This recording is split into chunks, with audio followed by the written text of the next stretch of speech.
अस्सलाम वालेकुम दोस्तों। ये 12वीं सदी की कहानी है। एक छोटा सा बरतानिया का गांव वॉलपिट, जिसमें एक अजीबो-गरीब कहानी ने जन्म लिया। एक दिन सुबह गांव के लोग उठे तो उन्होंने देखा कि एक लड़का और एक लड़की, जिनके जिस्म का रंग बिल्कुल हरा है और उनकी आंखें अजीबो-गरीब सी थीं और उनकी बोली किसी को समझ नहीं आ रही थी।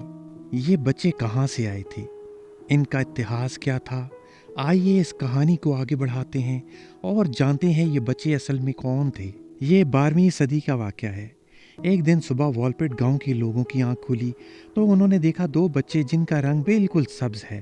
पहले तो वो हैरान हुए और वो समझे शायद बच्चों ने अपने ऊपर कलर लगा लिया है, लेकिन जब वो उनके पास गए तो वो हैरान रह गए। उनकी स्किन का कलर वाकई में सब्ज था। और फिर जब उन्होंने उनसे बात की तो उन बच्चों की आवाज़ उनको समझ नहीं आ रही थी, क्योंकि उनकी बोली बहुत ही मुख्तलिफ थी और उनकी आंखें इतनी तेज़ थीं कि उनको देखकर डर लगने लग गया। लेकिन सबसे अजीब बात यह थी, इन दोनों बच्चों के पास एक अनोखा और रहस्यमय ख़जाना था। इनके पास एक पुरानी तालीम किताब जो किसी को समझ नहीं आती थी। इस किताब में ऐसे राज छुपे थे जो सिर्फ इन बच्चों को समझ में आते थे। गांव वालों ने जब इन बच्चों से पूछा तो लड़की ने सिर्फ इतना कहा, हम ऐसी जगह से आए हैं जहां सब कुछ अलग है, एक ऐसी दुनिया से जहां सब कुछ हरा है यानी सब्ज है। उन्होंने गांव वालों को एक राज बताया जो आज भी सबके लिए हैरानी की बात थी और एक पहेली जैसा था। लड़की ने अपने हाथ में उस किताब को उठाया और एक अजीब सी लैंग्वेज में कुछ कहा जो किसी को कुछ समझ नहीं आया। गांव वालों के बीच एक अजीब सी शांति छा गई। किताब के पन्ने पलटने पर एक ऐसी तस्वीर सामने आई जो एक अलग दुनिया की तस्वीर थी। ये तस्वीर आम जगह की नहीं थी। इसमें एक गहरी अंधेरी घाटी दिखाई गई थी जिसमें हर जगह सब कुछ हरा था। पेड़, मिट्टी और आसमान तक बिल्कुल हरा था, जैसे ये दुनिया किसी और तरीके से बनी हो।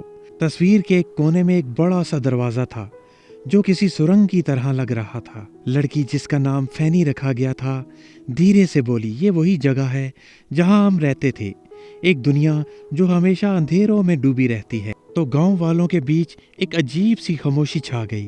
कुछ दिनों तक ये सब्ज रंग के बच्चे वॉलपेट गांव के एक छोटे से घर में, खानदाहार टाइप, उसमें रहने लगे। धीरे धीरे लड़की ने गांव वालों की बोली सीख ली, लेकिन लड़का दिन ब दिन कमज़ोर होता गया। आखिर एक दिन बिना किसी वजह के उस लड़के की मौत हो गई।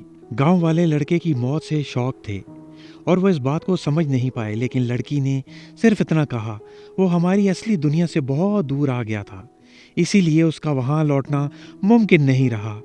लड़की वहाँ वॉलपेट गांव में ही रहने लगी और उनके तर्ज ज़िंदगी को अपना लिया और उनके रस्म व रिवाज के तरीके के मुताबिक चलने लगी।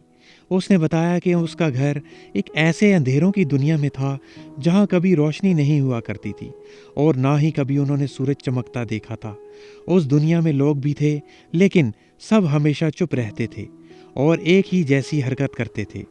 और उस सब्ज लड़की ने कहा कि वो अपने घर जाने का रास्ता भूल चुकी है और वो ये नहीं जानती कि वो अपने घर कैसे जा सकती है। सबसे अजीब बात ये थी, कुछ सालों बाद ये लड़की उस गांव से गायब हो गई। कोई नहीं जानता वो कहाँ चली गई। आज भी वॉलपेट के लोग कहते हैं कि रात के अंधेरे में कभी कभी वो दो छोटी परछाइयाँ देखते हैं जो एक दूसरे का हाथ पकड़े हुए हैं, शायद अपने असल घर लौटने के लिए या उस उम्मीद से कि शायद हम कभी अपने घर वापस जा सकेंगे। अगर आपको इस तरह की सच्ची कहानियाँ अच्छी लगती हैं तो कमेंट बॉक्स में अपनी कीमती राय का इजहार ज़रूर किया करें। उम्मीद है आज की वीडियो आपको पसंद आई होगी। वीडियो को लाइक, शेयर और चैनल को सब्सक्राइब करके बेल आइकन के बटन को प्रेस करना मत भूलें। मिलते हैं अगली शानदार वीडियो में।